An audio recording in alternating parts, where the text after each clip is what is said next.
வானோடும் மண்ணோடும் இல்லாத வண்ணங்கள் பெண்ணோடும் கண்ணோடும் நான் காண்கிறேன். தாலாட்டில் இல்லாத சங்கீத ஸ்வரங்கள் பாராட்டும் உன் பாட்டில் நான் கேட்கிறேன்.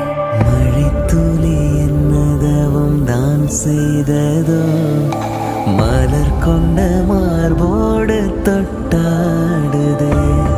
மழை துளி தொட்ட இடம் நீ தீண்ட, நினைக்கையில் உள்ளூர கல்லூருதே. தென்னேற்கு பருவக்காற்று தேனி பக்கம் வீசும்போது சாரல் இன்பச்சாரல்